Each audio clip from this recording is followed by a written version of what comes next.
Hey, this is Matt once again with the bets in the videos to the paid request, this time from Masi. Thank you so much for that. And for those interested in requesting any type of videos, feel free to send it either directly to my PayPal or join my Patreon. Both links are down below in the info box. And this is for the first episode of X-Men. X-Men 97, that is. Which came out not too long ago. But he requested episode 1. I don't have Disney Plus, so I found other ways to watch it. Because I don't support Disney. But if I'm going to be fair, I liked this episode. Now, I grew up watching X-Men, the animated series. I do not have them on DVD, sadly. And I don't think they ever came out on Blu-ray. I don't think. But I do remember enjoying the way the characters were utilized, especially Wolverine. Great intro theme song.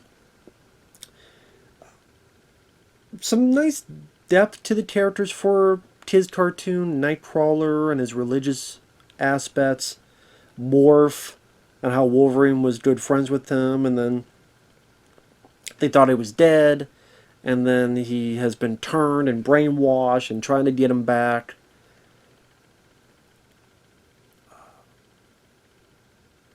The bits between Wolverine and Jean Grey, and then Jean Grey and Cyclops, that bit of love triangle thing.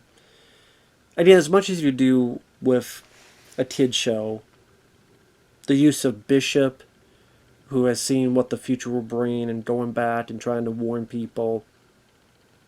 I know Spider-Man, there was a crossover between him and the X-Men in one of the Spider-Man episodes. So, I'm having a lot of fun with the show. Now, it was being brought back, I was a bit hesitant because I'm thinking it's Disney and I don't know about that. But I did like the first episode. They updated the intro. Granted, I would say I like the intro, the old one more, and the music more. There's still a nice update to it. Also nice they add Morph and Bishop into the intro. The music was still, again, not as good as the original, but it was a nice, I wouldn't say cover, but nice update to it. The characters in themselves, they did bring back some of the original voice actors, which was nice to hear. Wolverine, Storm, Rogue, at least those three were brought back. Beast as well. Yeah, I think it's Wolverine, Beast, Storm, and Rogue. There may be more, but those are the ones I noticed.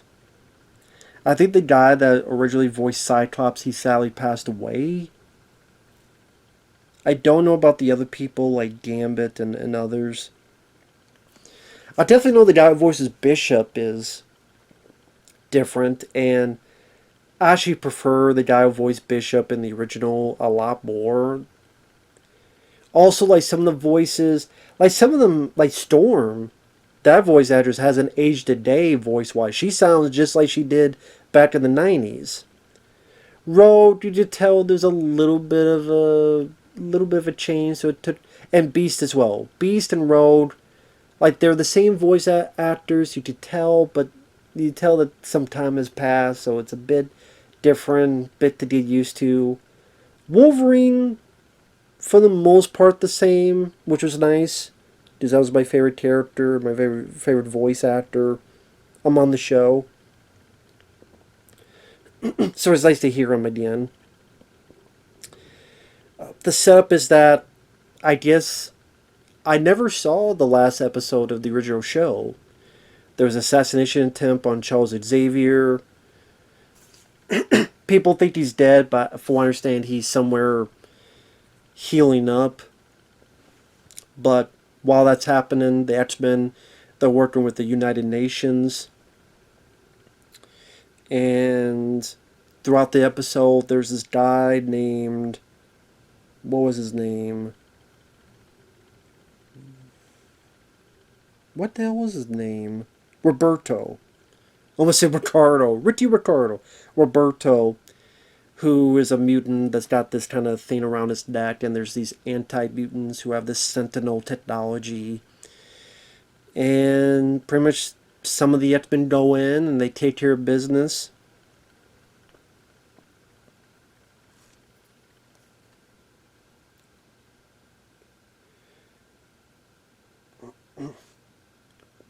And pretty much they're trying to help this guy Roberto as well as dealing with this Sentinel technology. And they find out where the guy who created the Sentinels are at, and they deal with him, a bunch of Sentinels, the head Sentinel Master Mold, and they have a big action scene at the finale of there. Albaya. I don't know, I'm talking still Dodd now. A lot of people picked on the animation. I didn't have issues with the animation, and here's why. I think what the creators were trying to do was make it seem like this was animation done back in the 90s, but they have a little stuff that's a bit improved.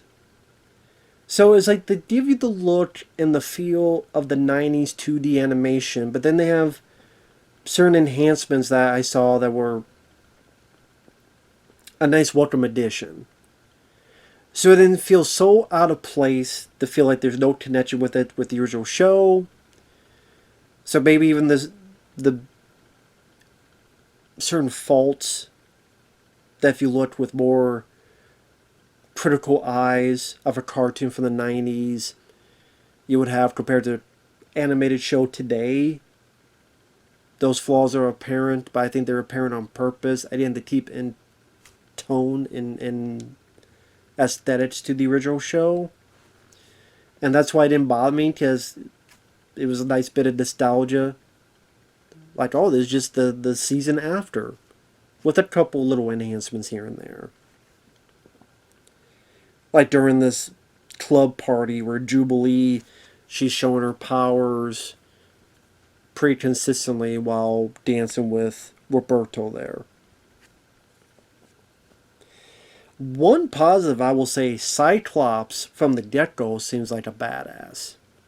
I mean, his voice will take a bit of time to get used to, but Cyclops, they did a good job because Storm and I forget who else, Bishop, they're trying to help Roberto. They get knocked out. Cyclops comes in, and he's kicking ass. He's using his powers the right way. He's punching and elbowing people like a good fighter.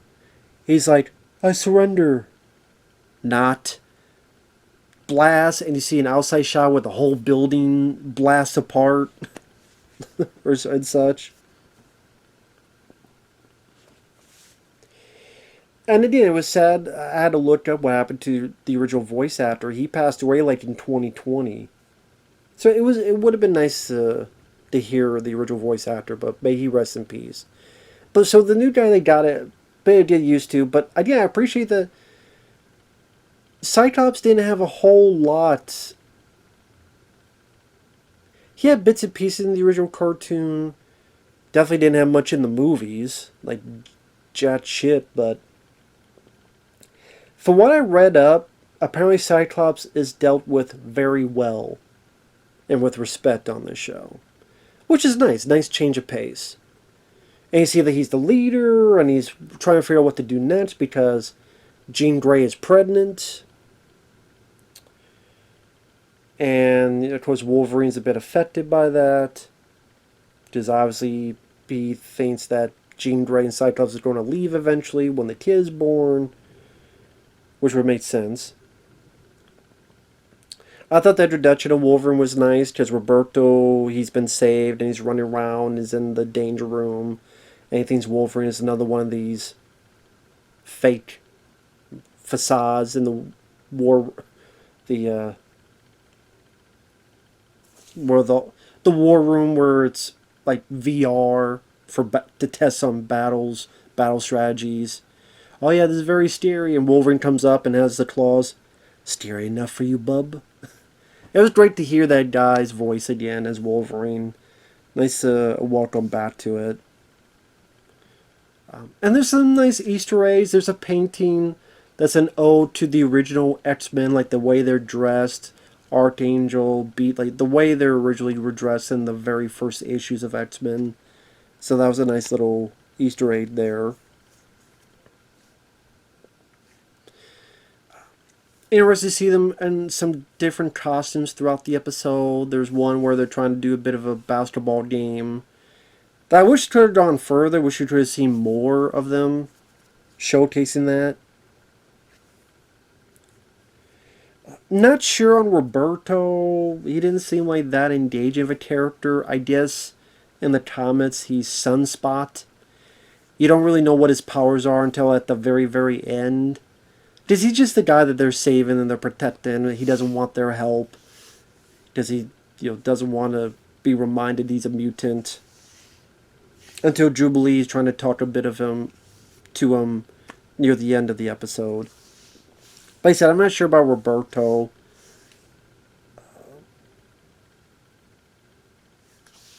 There's some really nice animation bits and pieces. There's a guy that they need to get some information, and Jean Grey uses Cerebro.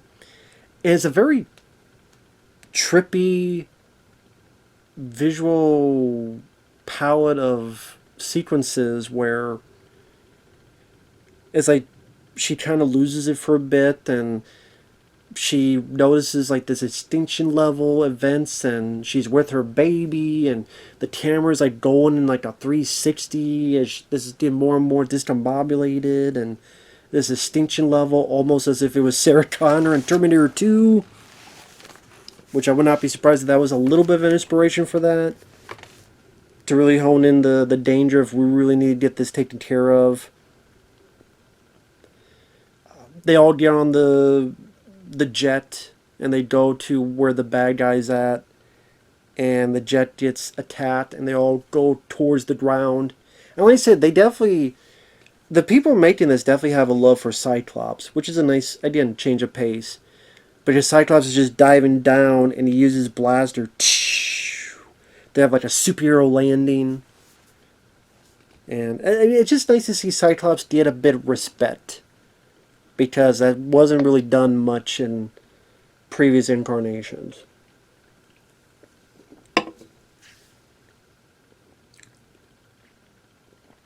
And pretty much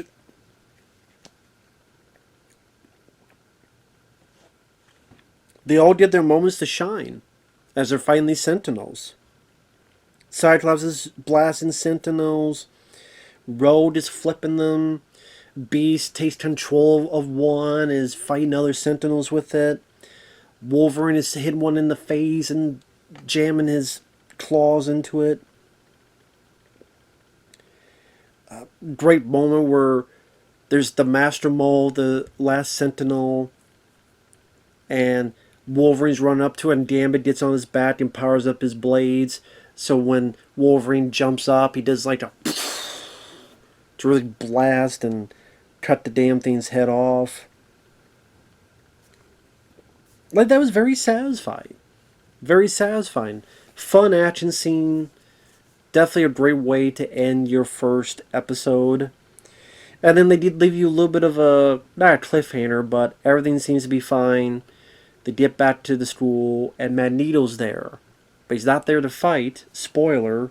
He's there because, by Charles Xavier's last will and testament, he's given me the deed to the school. My X-Men. So it's like now Magneto's going to be the boss, and how's that going to play out? Like I said, some of the voices, like Magneto and Cyclops, and especially Bishop, I would say Bishop was the weakest one. Definitely takes some getting used to. Some of them are, like Storm, sounds just like, and she has a good moment where Cyclops says something like, give him a weather update or something, and you see this nice wide shot where Storm, who's not got the, what do you call it, the mohawk type of thing that I remember she had in some of the issues back in the day. So I like the new hairstyle that she has on that.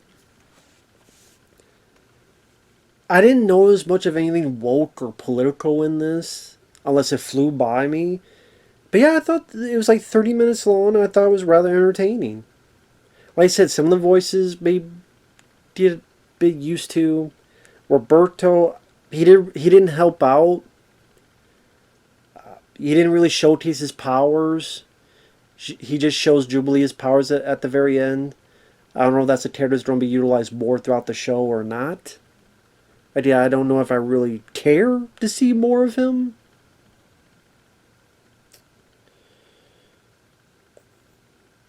I mean, it's the first episode, so that it's kind of hard to juggle everybody in there character-wise.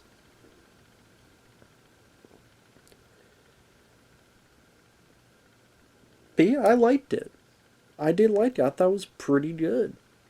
Thought it was fun. And I don't know how the rest of the show is, but I don't know if they've had like 8 episodes or 7. I don't know. I think they'll do like 10 episodes per season. Well, if they did another season, I heard that it's not doing that well. Which, if that's the case, that's too bad. This is actually something by Disney that doesn't suck. At least based on this one episode. So, with that said, yeah, thanks for watching. We'll see you guys later. Bye-bye for now.